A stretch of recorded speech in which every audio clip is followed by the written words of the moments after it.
December the 5th, and welcome to Psychedelics and Cannabis Educational News. Today with Green Irene and myself, Al Graham, here from the Legacy420.com desk, and we are live on our Facebook pages, YouTube, Twitter, CBG TV, and paceradio.net. Good morning, Green Irene.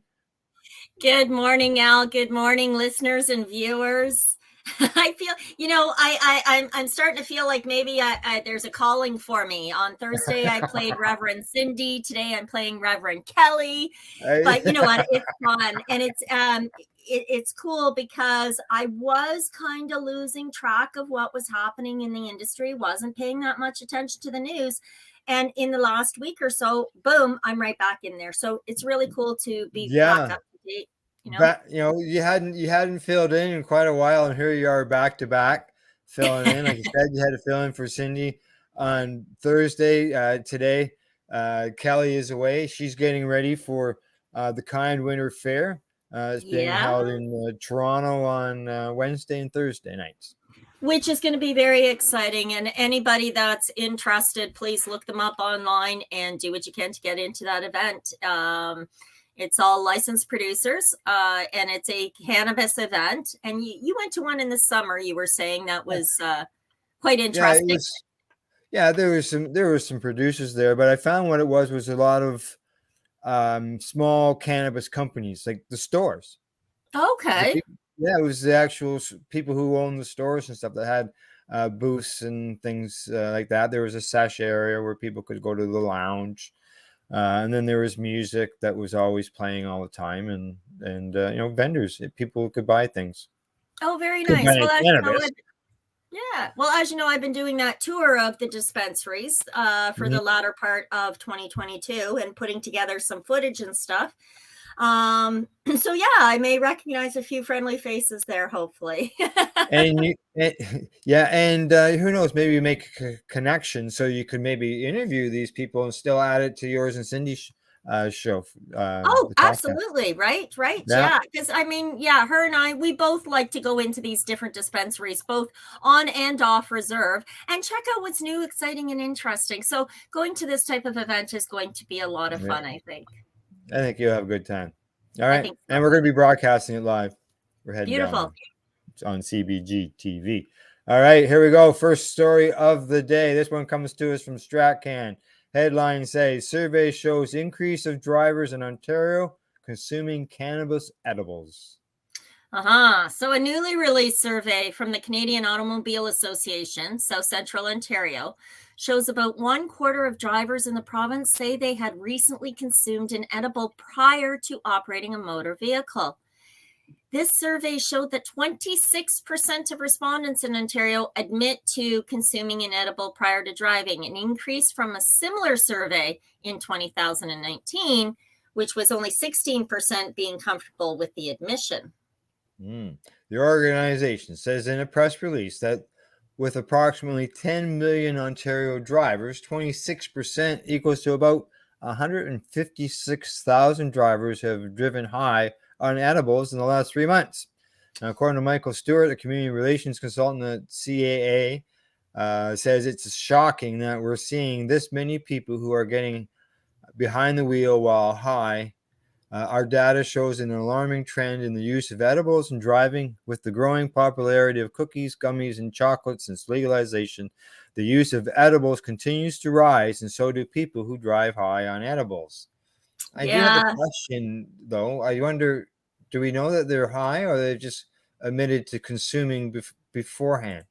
Exactly. And this is where we get to see one of those biases in the writing and there's a lot of presumption here, which is a really dangerous thing. No one should presume or assume in advance of anything. Because you're absolutely right. Just because they've consumed edibles doesn't mean they're driving high. I mean, I may consume edibles in the morning, a microdose of edibles, and in the afternoon, I'm perfectly fine to drive and wouldn't think twice about it, right? Yeah. And, most people who drink beer, they're not impaired after one beer, and most people after one beer wouldn't have a problem driving. Right. So just the fact that people are admitting that, yes, I've had edibles and driven doesn't mean that, yeah, I'm wiped out on edibles and I'm driving Yeah. down the 400. I mean, Yeah. there's a lot of loss of logic. And the bottom line is, whether you're a cannabis consumer or frequent or not, you do have logic. We are grown ass adults, and very rarely would we make foolish decisions. And Yeah. quite frankly, if you're that high, you're not getting off the couch. So No. yes, I do question whether or not they're actually high. They can admit to consuming before, but Right. doesn't necessarily mean Right. they're high. All right, let's Right. continue on with the The story. survey also found in the past 3 months that approximately 600,000 Ontario drivers admit to driving after consuming cannabis in some form. Now, although the CAA SCO says this is still an alarming trend, it notes this doesn't represent an increase from their 2019 survey. So that's interesting. The most recent information from Stats Canada, released in 21, only covers up to 2019, so it's still a little too early to measure the long-term trends that follow legalization accurately. And the federal agency did not take steps to capture detailed information on cannabis impaired driving in the lead up to legalization in order to create a pre-legalization baseline. So we're operating without a baseline as well. Yeah. These figures also show an increase in the detection of cannabis impaired drivers even prior to legalization, potentially showing a broader societal trend. Rates of drug impaired driving in Canada have been increasing since 2008, when the federal government started distinguishing between impaired driving as a result of alcohol or drug impairment. Yeah. The legalization of cannabis in late 2018 also provided police with broad new screening and enforcement powers in relation to impaired driving to screen for alcohol and drugs, which Stats Canada also notes may have contributed to the rise. And I could see that, how it contributed to the rise, because before then, if you start looking for it, you're going to get numbers. Before then, they had no way to tell whether anybody was consuming other than if there was a smell. That's right. And again, even now, and we know this, we've reported on it multiple times. The roadside testing is not accurate, and even doing a blood trans, like checking your bloodstream, that sort of thing. Those of us who use cannabis on a regular basis for medicinal purposes will have a large amount of THC in our system that registers in our system for up to 90 days post stopping consumption. So if I quit consuming right now, it would take another 90 days before it will not show up in my bloodstream. Because first thing in the morning, even without consuming, I'd fail. Exactly. So according to this article, despite the significant increase in drug impaired driving, the report also references data from the National Cannabis Survey showing that cannabis impaired driving does not appear to have increased following legalization. And in that study, covering the first 3 quarters of 2019, 13.2% of cannabis users with a driver's license reported driving within 2 hours of use at least once in 3 months preceding the survey. This is slightly lower than what was observed in pre-legalization period covering the first 3 quarters. Well, of course, because we wouldn't openly admit. But again, we also know that from inhalation of cannabis, that pretty much stays in your system for approximately 2 hours, right? And then you're free to go again. So, going on with this article, the same survey also shows that a proportion of Canadians who said they had been a passenger in a vehicle driven by a person who uses cannabis fell from 5.3% in pre-legalization to 4.2% post-legalization. Similar findings were also found in Quebec, the cannabis survey. The discrepancy, argues the report, is that police reported drug impaired driving data includes impairment by any type of drug, not only cannabis. So, and my only big question here is, by any type of drug, are they testing for pharmaceuticals? Because let's face it, I've seen people on opiates do some really shitty things. Yeah, they can. Good. That saliva test that they've been doing for cannabis, it can test other drugs as well. Oh, very good. Okay. Yeah. So because I can't think of them offhand. Right, but it can test for additional besides. Yes. books. Okay. Yeah. So it says, actually, it says here an example, as an All example of right. increased enforcement. And There was, headline. There we sorry. go. Oh, how come it's not loading? It's loading. Here we go. Next story. Cannabis is eating into alcohol sales. Analyst study show. Yeah. Why are we not surprised by this? My screen is frozen with one of their ads. So I will let you begin this. So it will not let me read. Okay. The increase in cannabis sales in the U.S. will outpace growth of beverage sales in 2022, but will not cripple the booze business by any means, according to Cowen Equity Research analyst Vivian Azer. For alcohol beverage names in Cowen's coverage group, the near-term impact of cannabis consumption is mostly manageable, according to what Azer says. Yeah.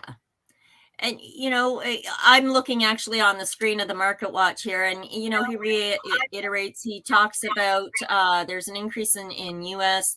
for alcohol beverages named in Cowen's coverage group. The near-term impact of cannabis consumption is mostly manageable. Cannabis should gain 4 times the number of consumers this alcohol will gain over the next 5 years, which is a very interesting statement for him to say. And reiterated some stock picks. Yes. Yeah. They say that as Colorado marks 10 years since voters okayed legal cannabis sales in the state, Cowen studied nearly 20 years of U.S. government survey and spending data to weigh the impact of cannabis on the alcohol sales. They also crunched numbers from Nielsen and the Cowen Consumer Survey and analyzed more than 8 million survey responses, along with underlying alcohol data from 38 different states. Oh, so very interesting. They also found out the survey revealed that 60% of cannabis consumers reported cutting back on their consumption of alcohol beverages. So there's over half of the people have cut back. Yeah, and you know what? I have a lot of friends who have as well. They've basically now, with cannabis in the gameplay, they're not drinking. The drinking is not the social event. It's, let's get together and have a puff. Or I got a few cool new strains that I just tried. Let's get together and check these out. So that's very cool. Alcohol being a poison and cannabis being a medicine. I think it's good exciting to see that. Yes, exactly. Yeah, the old internet's just not up to speed today. I can tell. You know what? I've noticed a real slowdown in probably the last week or so, and I think it's because everybody's online shopping. I'm done. All right, way to go. Way to go. Yeah. Oh, it's still going on in this house. All right, I gotta do up now to number 3 for the. Yeah. All right. Oh, okay. Yeah. Well, that can take a long time as well. It that doesn't end up overnight either. No. All right. On to the next story. Headline says cool. Canadian psychedelic drug company has created a medical grade ayahuasca. Yeah, there's anecdote. You're cutting in and out on us, Al. But I'm sure I am. There is anecdote. Yeah, there's anecdotal evidence that ayahuasca, which is a psychedelic substance used in traditional medicine by the indigenous people in several South American countries, can be used to treat substance abuse and post-traumatic stress disorders. Now, I have heard a lot about this. I'm actually planning an ayahuasca experience for myself in the very near future. Not so long ago, if you wanted to explore the healing powers of ayahuasca, which is a psychedelic substance used in traditional medicine by indigenous people, you pretty much had to travel to the Amazon rainforest or Mexico. It doesn't say that in the article, but Mexico, because that's where I first learned of it, was from the Aztecs. Now, for the first time ever, Filament Health, which is a Canadian psychedelic drug company, they've created a medical grade ayahuasca. Here's my big scare. Is it synthetic? But let's carry on with the article. Why is this a big deal? Well, within the burgeoning find world out. of within the burgeoning world of psychedelic therapy, despite a lack of high quality research supporting it, there's a lot of interest in ayahuasca stemming from the many anecdotal stories of people who successfully used it to treat substance abuse and post-traumatic stress disorder. So now it's coming to a pharmacy. Near you anytime soon, but ayahuasca-assisted therapy might be an option in North America within 10 years. According to their CEO, Ben Lightburn, he says drug development is long and expensive. A typical drug development course takes 5 to 7 years at minimum, and we're only in the very early stages right now. Yeah, that said, he says they're seeing doors open slightly for psychedelic therapy, which is outside of the traditional medical pharmaceutical prescription model. Now, Lightburn's referring to the spate of recent ballot initiatives that have seen regions decriminalize and or legalize several drugs that are thought to have therapeutic potential.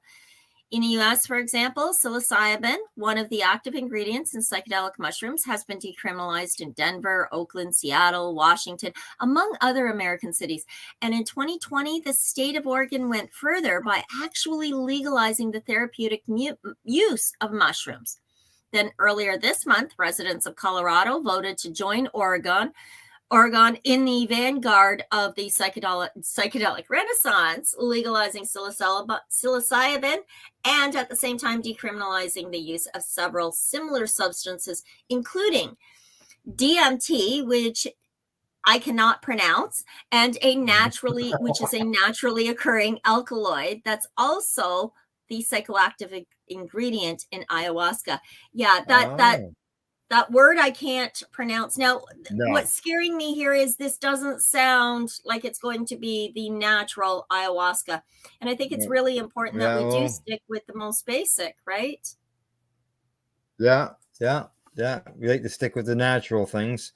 DMT is a funny little alkaloid, though, which is something you've learned if you've ever take a trip to, say, Peru, to the National Reserve, and sign up for an ayahuasca experience.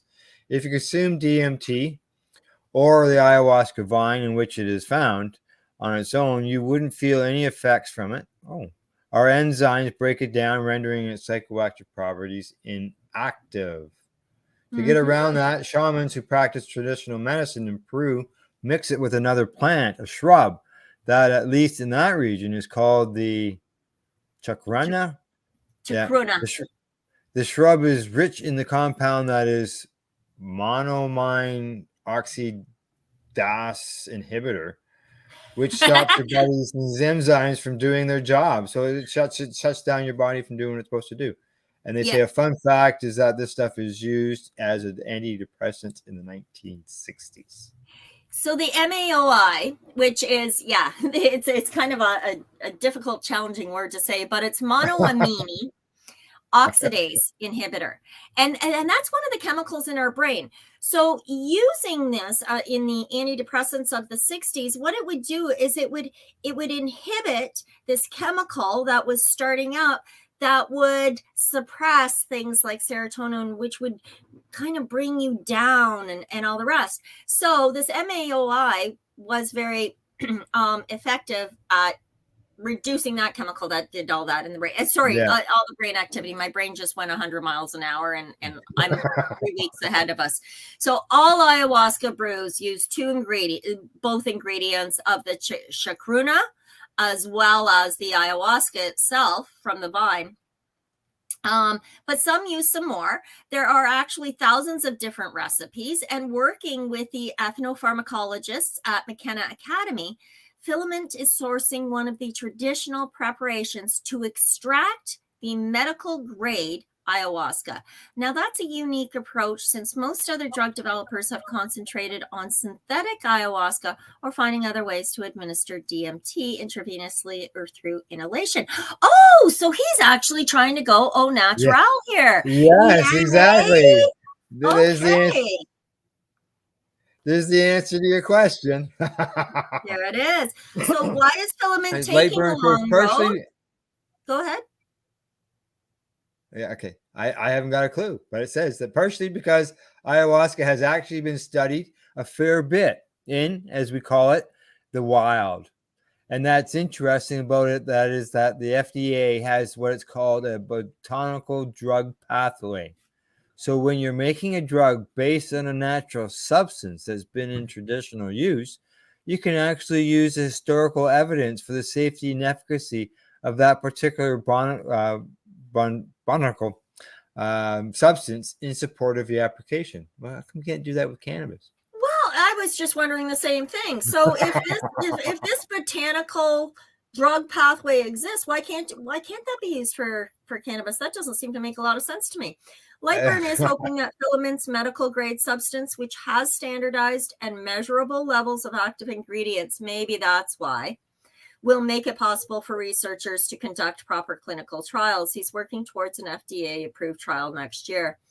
Now, as mentioned earlier, almost all the evidence in support of ayahuasca's efficacy is still anecdotal.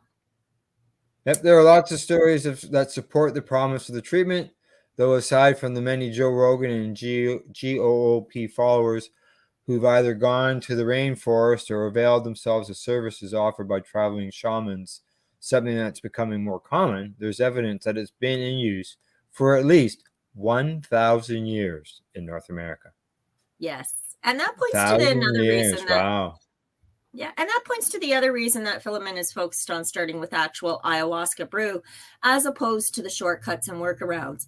He says, we have a hypothesis that the reason ayahuasca might work well for certain indications has to do with the fact that it's not just DMT, but the combination, says Lightburn. So again, they're looking at that whole entourage effect, and I love the fact that he's looking at it from a very natural perspective. I'd like to pay attention to what he continues to do here. More attention to that. Keep the news radar up and wait for that to come along. So I'm sure there's going to be more news about it. That's for sure. Yes. So. Yes. All righty. Nice Last story before we go to break. Mainstream. I beg your pardon? Yes, exactly.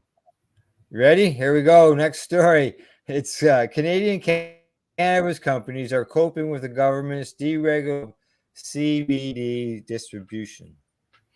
This headline kind of shocked me. So things like Blue Sky Hemp Ventures, a private Canadian company focused on the whole use of plants for hemp foods, extracts, and sustainable industrial products, announced that it has acquired True Northern Hemp Corp retail and wholesale distribution assets, including all current and future True North products.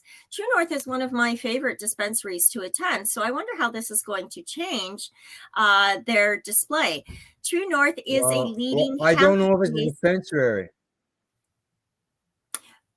Well, True North is a leading hemp-based CBD supplier as an LP, with growing private distribution channels through wholesale bulk ingredients and THC-free retail sales in the medical and recreational markets.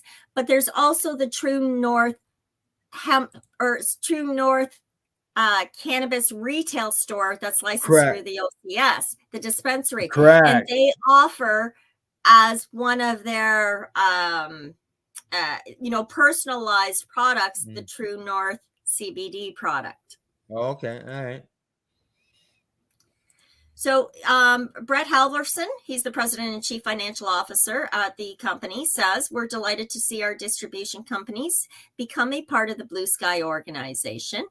According to Andrew Potter, the president and CEO of the Blue Sky True North, the blend also enhances Blue Sky's existing extraction facility and creates a winning platform for low-cost, high-quality CBD products, especially as Health Canada liberalizes the CBD distribution in Canada. Now, this is also very exciting for me because we do need more CBD products on the market for many of our aging population. I have a lot of seniors, 75 plus, that are now using cannabis, and the CBD products are not readily available. Standardized CBD products are not readily available to them. So seeing something like this come I can see play. that where they're working, where it would become more available at a pharmacy or wherever, where you can just go in and buy it, just like you can buy other stuff at the counter. Exactly. So these Yeah. guys have put together quite a bit here. Yeah. And just going through, they have a strategy and things that they're going to be doing, including, they say that furthermore, True North and Blue Sky have similar founding mindsets focused on the whole botanical use of cannabis, making them the ideal partner to leverage and grow the True North brand in the future, according to Halverson. Yeah. So on a side note, Canadian hemp sales newly, Canada statistics retail sales for the month of September were released for Canada, with increased cannabis sales. August marginally lower. Alberta, the second largest province and also where Blue Sky is located, was up 2.0% from August and up 13% compared to a year ago. I always like to see hemp or stuff like that go in a positive end of things instead of down. Right. Like, I really look forward to hearing about paper mills being converted into hemp. Wouldn't that be interesting? Hemp toilet paper. Do you know how much of a reduction I believe that would create in cervical cancers, rectal cancers? I mean, let's face it, we're rubbing chemicals and dyes and God knows what else in those very vulnerable areas. Starting to use things like hemp toilet paper and not have to cut down acreages of trees, but to be able to turn over acreages every 6 to 8 weeks. Like, I mean, it's just phenomenal. I sort of think about the Domtar factory that was in Trenton, at the bottom of the Trent River, and the smell. Okay, and I'm not sure what that. I'm not familiar with it. Domtar, yeah, paper mill. Okay. No. So yeah, I mean, and I imagine it would be really horribly stinky. Yeah. When you think of everything that goes into it. Ugh. It's medication time. Time for us to medicate. Yay. And today I have purchased at True North, since we're on the subject. Ta-da! So this is my OS joints, and it's from Original Stash. I just want to point out that these are indica pre-rolls. There's 10 in a pack. Really, really good, Al. Not too heavy of a hitter, but enough to, I have a lot of aches and pains going on right now because of this temperature change and the dampness and all that sort of thing. This has really helped my body to relax. So this is what I'm medicating with today. I got some self-grown, self-pressed rosin. Oh, very nice. Very nice. Yes, you can probably see back on my shelf, I have my own personal stock from my grows, but I get bored with the same thing over and over again. And as we all know, I'm constantly filling out my journals, right, for the cannabis consumption. I am over almost 1,400 strains. Oh, wow. Holy smokes. Yeah. And I can assure you, not all of them were good. Yeah, I'm sure you can. All right. Green Irene and I'll be right back after our session. You are watching Psychedelics and Cannabis Educational News. We are people advocating cannabis education here at paceradio.net. Enjoy the buzz of legalization with Campbellford Lifestyle Shop. From lights to plant nutrients, books, consumption accessories, and more. We've got all your basics to grow or consume cannabis. Visit our info center or take a look at our piercing services and body jewelry, now available in-store through Campbellford Lifestyle Shop, 17 Bridge Street West, Campbellford. Pace Radio is the people advocating cannabis education radio network.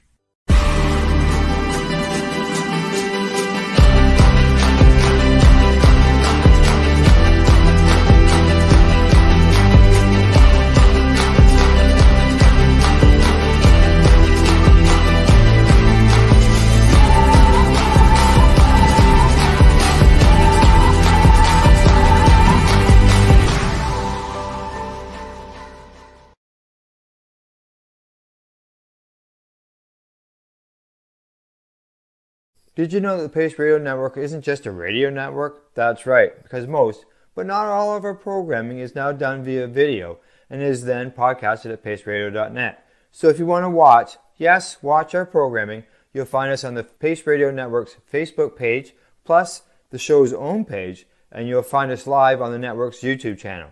And don't forget, you can find it all, video and audio, at paceradio.net. Legacy 420 have an awesome array of cannabis-infused beverages, from pop to Nature's Nectar's teas, all in amazing flavors. What a selection! We even have a delicious mango-infused juice, and let me tell you, it's delicious.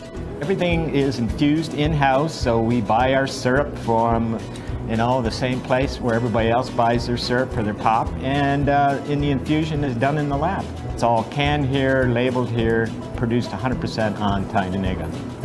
We have 2 lines of drinks. One is called our Nature's Nectar.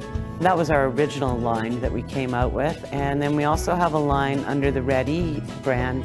We have them in 10 milligrams, 30 milligram, and 60 milligram cans. What a great selection for a get-together with friends or after a long day. Remember, if you want to wet your whistle with on-site lab-tested products, come see your trusted partner. Legacy 420 out on your road.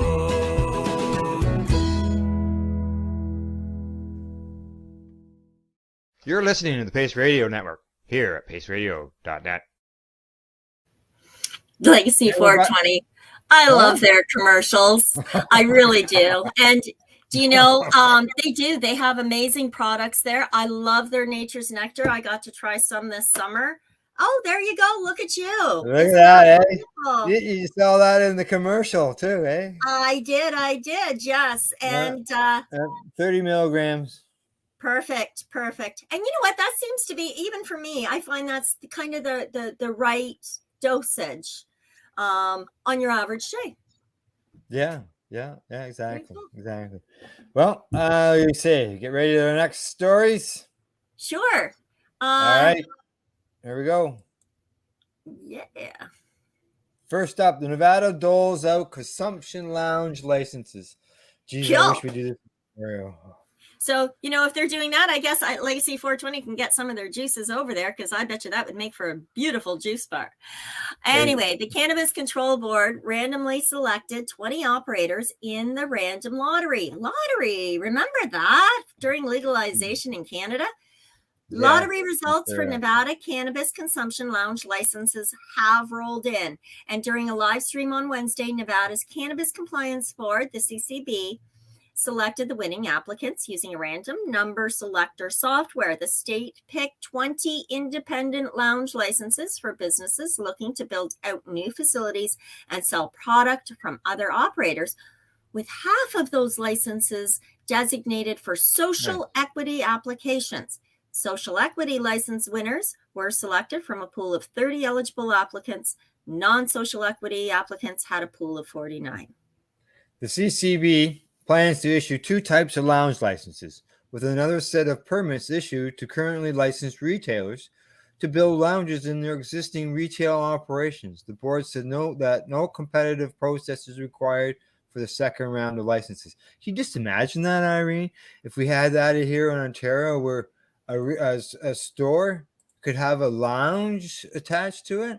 I actually had butterflies in my belly, because that's something I dreamt of back in the day when I opened, prior to legalization, when I had opened Cannabis Corner Cafe in Penetang.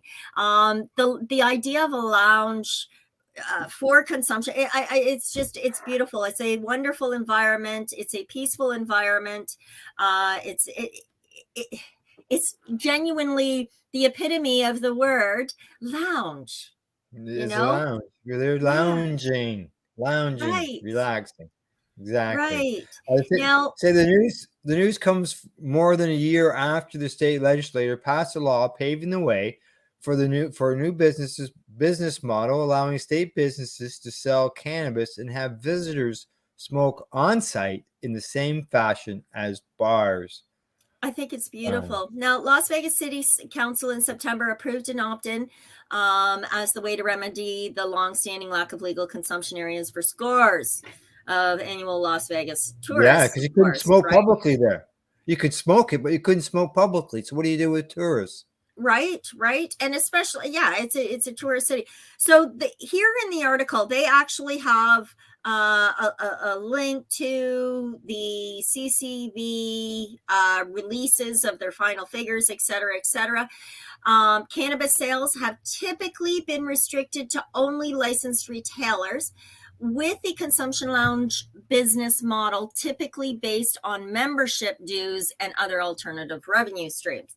So the different companies are all listed here of the prospective lounge licensees for existing cannabis retail, as well as the independent cannabis consumption lounges for non-social equity applicants and social equity applicants, which is really cool. I saw that social equity applicants, NV Cloud 420 Lounge LLC, is going to be opening.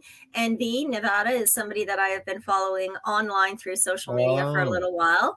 The Sunflower Compassionate Company is also another one that I have been following for some time now, and I'm quite excited to see that, yes, they are one of the groups that has been selected for a cannabis consumption lounge. Good. I noticed that the Standard Lounge and the Limo Joint Lounge for the non-social equity applications have also been accepted.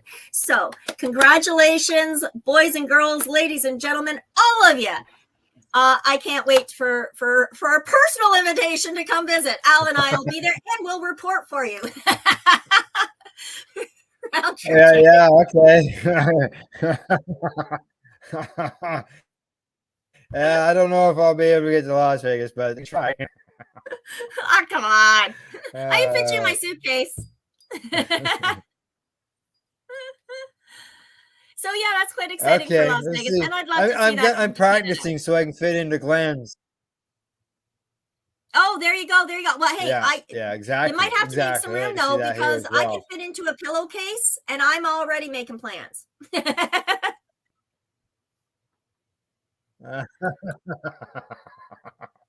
All right. Well, let's head to New Jersey with the marijuana moment. Headline there says that New Jersey marijuana regulators approve rules for public consumption areas. Very cool. So now, see, the state is setting precedents here for us, Al, and this excites me a lot. So New Jersey cannabis regulators approved rules for the public cannabis consumption areas on Friday, bringing this state one step closer to providing the social use option to adults and patients. Adult use. Yeah, go ahead. Adult use cannabis shops opened in April, but advocates have emphasized the need to implement regulations that give people additional spaces for where they can lawfully consume. Right? Sure. Exactly. Yes, I completely agree. And on Friday, the New Jersey Cannabis Regulatory Commission moved closer to achieving that goal by approving requirements for the consumption sites and fees for businesses that operate them. According to the CRC chair, Diana Hoyno, equity, yeah, I know, let's try. Equity access to cannabis means everyone who wishes to consume has some place they can do that legally, safely, and responsibly. When regulated properly, cannabis consumption areas can strengthen the industry while giving people more choices on where they consume. And, you know, when we had them here in Ontario for all those years, Green Irene, they were self-regulated. They had their ventilation systems in them. You know, they looked after the fact that no minors got into them. No tobacco was used while the people were in there. And they had all kinds of entertainment and stuff like a bar. That's right. You know, I remember Vapor Central, I believe it was a research facility down in Toronto, and I really enjoyed frequenting there. And yeah, they were very self-regulated. Now, unfortunately, again, if we're going to deal with, you know, a half a dozen or a dozen people that have been in the industry since its legacy took root, they tend to have a little more responsibility. Those jumping on board that are looking to just, you know, get onto that green mile, if you will, or the green rush, may not be as conscientious. Therefore, having rules and regulations in place isn't a bad idea. Well, I would expect under a legal regime of lounges that there would be those type of rules and regulations in place, and it was good to see that for years they did it on their own. Yes, absolutely, Yeah. absolutely. Now, You know, also with these places, it says food items could not be sold on site under the draft rules, though people would be able to bring their own food or have it delivered. Alcohol and tobacco could not be sold or consumed at the cannabis consumption sites. Very similar to what we had here in Ontario. But mind you, there were some places that did serve food. The proposed application fee and micro business and standard license fees for their facilities would be $1,000, and they would operate indoors or outdoors, but the latter would need to be enclosed. very cool. Mostly outdoors, even if you wanted to consume outdoors, you still have to be in a closed area. Well, a tented in area, right? So I think even outdoors is not and I think that's a fair enough rule when you think about some of these, these events historically. You go to, I think of Little Lake Park in Midland. The beer tent or beer gardens were closed in.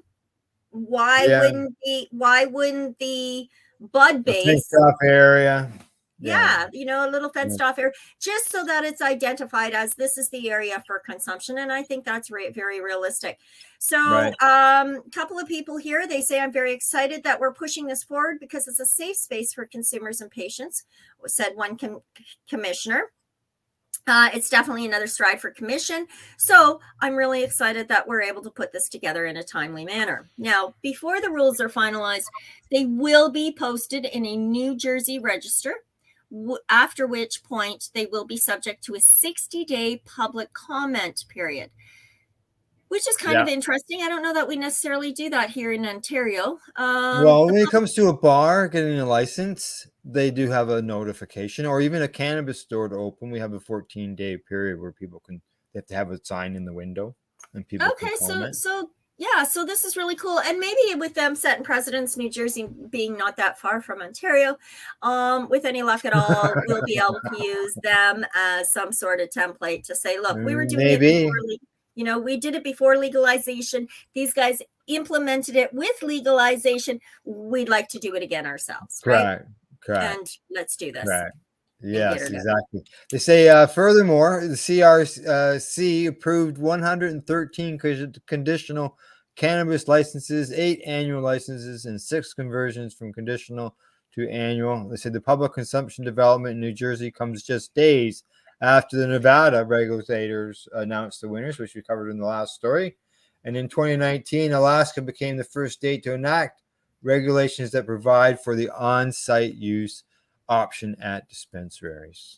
Yeah. Now, Colorado follows suit with legislation that was approved by legalized cannabis tasting rooms and cannabis hospitality establishments where adults can freely use cannabis. Social consumption sites are also provided for in New York's recently enacted cannabis legalization law, though it's not clear how long after the first retailers open that such activity is actually going to be authorized. Well, it's good to read. Good to see that this is going on there. And, cross their fingers that we can get it brought up here. Yeah, no, absolutely. And I think, again, Go ahead. Yep. Yeah, no, I think we're going to see cannabis consumption lounges in Canada, in Ontario in particular, probably within the next year or two. I think we're going to start. It'll be a new discussion. Our government currently considering the Cannabis Act. Fingers crossed. Yeah. All right. So this one's exciting. Still stateside.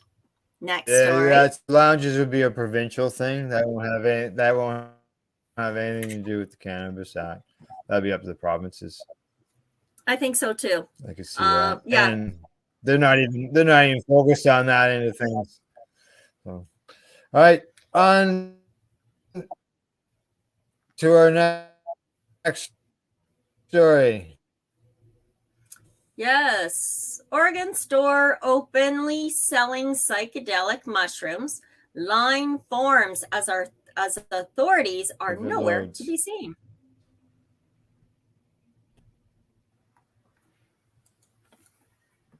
So, as the story goes, if you suffer from mycophobia, you may not want to live in Oregon. Back in 2020, Oregon became the first U.S. state to legalize psilocybin, which is the active ingredient in what are colloquially known as magic mushrooms, for personal use.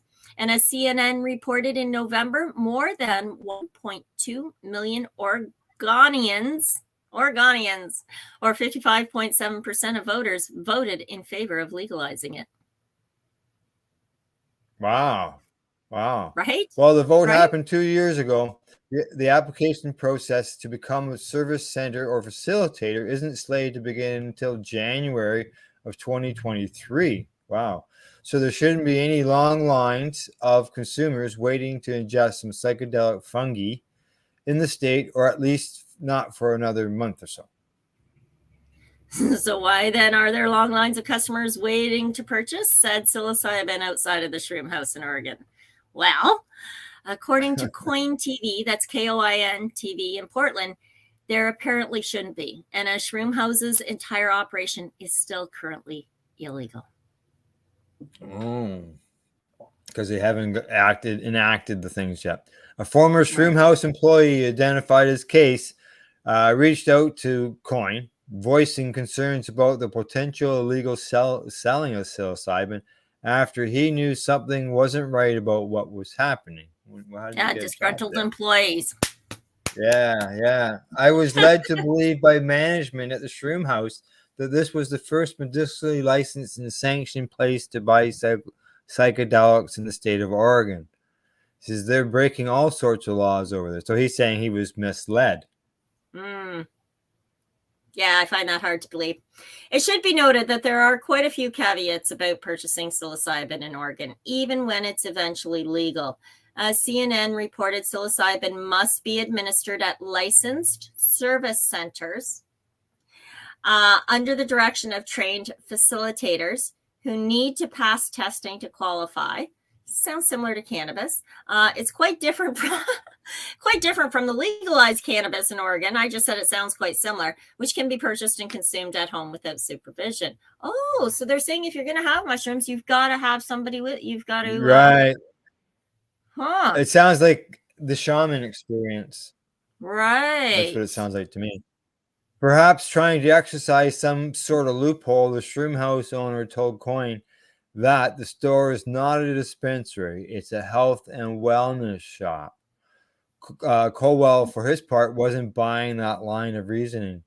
He says they're straight up just lying to people about the most basic facts about the store, about the shrooms being sanctioned. So I don't know what else they're willing to lie about. Huh, that's interesting. Coin noted that the Portland Police Bureau's Narcotics and Organized Crime Unit was aware of the allegations lobbied against the Shroom House. Curiously, PPB's awareness of the situation hasn't dampened any interest in the Shroom House. In fact, as Coin noted in a follow-up report, interest has only been booming since the station first called attention to the Shroom House. Sometimes bad press is good press. Any press is good press. Coin noted that before the initial report, the news station had only observed a few customers coming and going. They also noted its follow-up report that the Drug Enforcement Agency is also aware of the location. Yes, according to Coin, Shroom House isn't just selling psilocybin, but chaga, which is that drink, that mushroom drink, reishi, and lion's mane. Now, just for the record, I can go out into the backyard up north, like when I'm at home in Tiny Township, I can go in the backyard and there's all kinds of lion's mane. It grows naturally around here. But these are other legal fungi with purported medicinal qualities, and they really do. Turkey tail, lion's mane. Pay attention to some of the shows here on Pace Radio, to our psychedelic shows. I mean, our hosts are talking about the value and benefits that can be gleaned from all of these things. Yeah, exactly. And as it says, they are legal. Lion's mane, it grows naturally. People can buy it. So, yeah. So Coin says in Portland, it doesn't seem like people get arrested for anything. And that's where the article Yeah. kind of wraps up. It does, yeah. It does. Wraps up there. Oh, got the dog at the door. Somebody wants in. So what I'm going to do is I'm going to get this next story lined up. All righty. And then you can get started. Okay. All right, here we go. Headline says the Swiss government supports the legalization of cannabis. Yeah. So this was reported in the Newsweek in French. Now, this is, of course, Business Cannabis that's sharing it now. The Swiss Federal Commission on Issues Related to Addiction and the Prevention of Non-Communicable Diseases expressed its support for the legalization of cannabis in a press release from the Swiss Federal Council. Now, the Swiss parliamentary committees have already given the green light to the legalization of cannabis, a regulation which would therefore go further than the current experiments in the controlled distribution of cannabis, which are slow to start due to quality issues. The current cannabis policy is unsuitable, says CFANT, which also points to the health risks. Now, to prevent consumers from being exposed to potentially dangerous products, the cannabis market must be legalized and regulated. The simple decriminalization of consumption, the possibility of growing at home or selling through the health system, does not constitute a credible alternative to the black market. Nevertheless, underlines the commission, nothing justifies encouraging the consumption of this medicine, which should therefore not be permitted. Interesting. Or promoted, sorry. The commission is therefore positioning itself for the control of cannabis by making it accessible without advertising it. Last year, the federal government announced its intention to relax the rules for medical cannabis and end cannabis prohibition. Last October, the Committee on Social Security and Health of the Council of States recommended that Switzerland legalize cannabis. Previously, the Public Health Commission of the National Council in Switzerland had given its approval. The government must now start drafting a bill, but it has decided to experiment first. Now, if the Basel and Zurich experiments have been postponed, in the first case because pesticide residues were found in the soil, the number of participating cities will lead to an experimental network that could facilitate the implementation of federation-wide legalization of cannabis.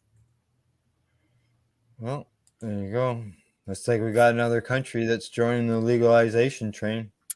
Well, it kind of, it could be a little while now. There's very few countries left that aren't legalized, if I'm not mistaken.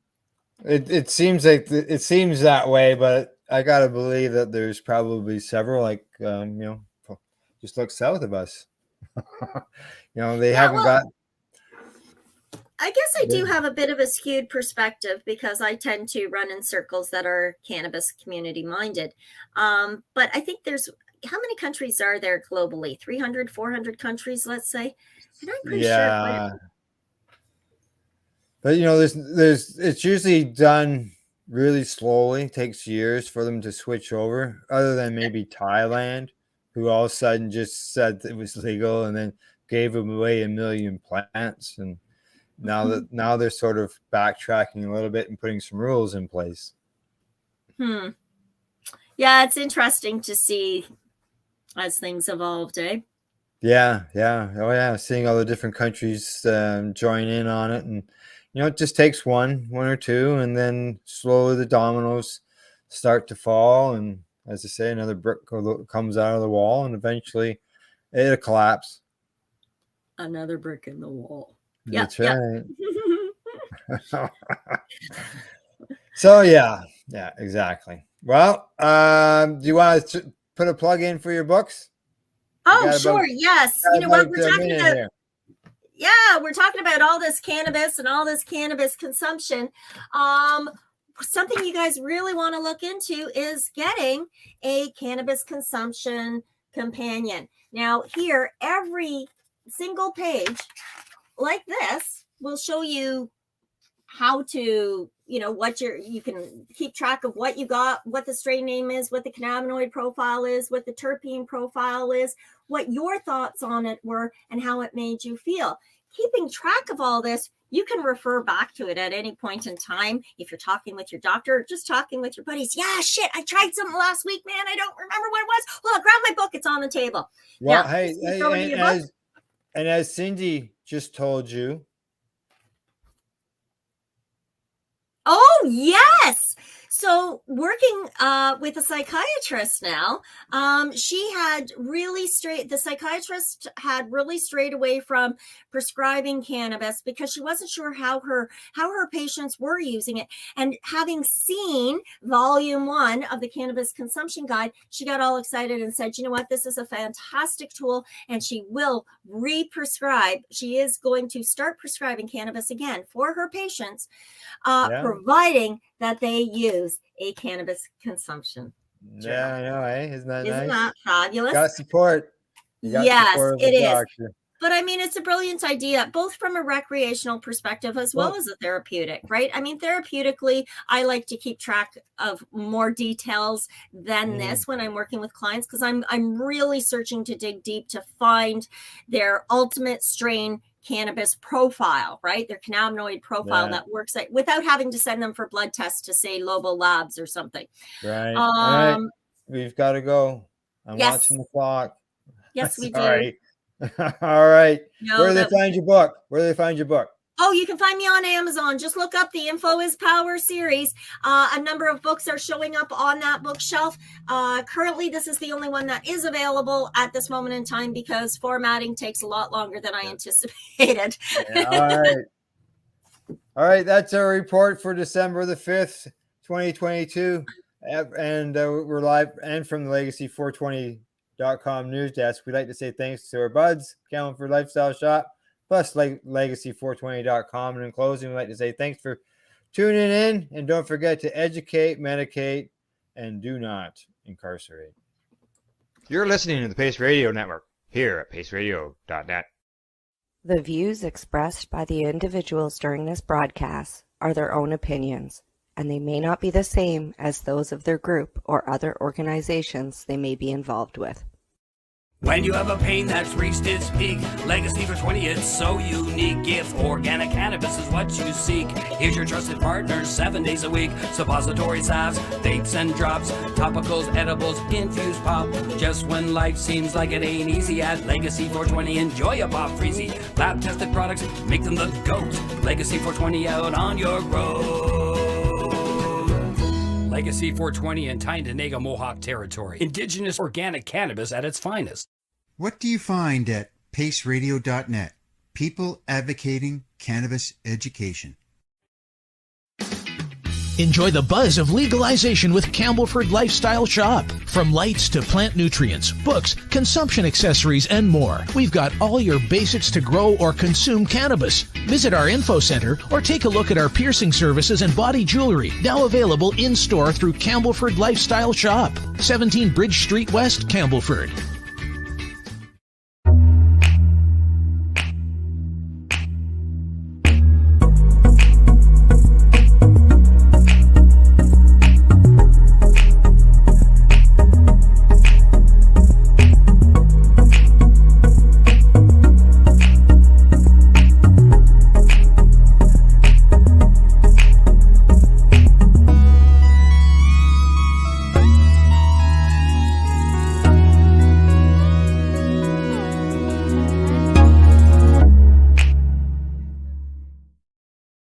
We are people advocating cannabis education here at paceradio.net.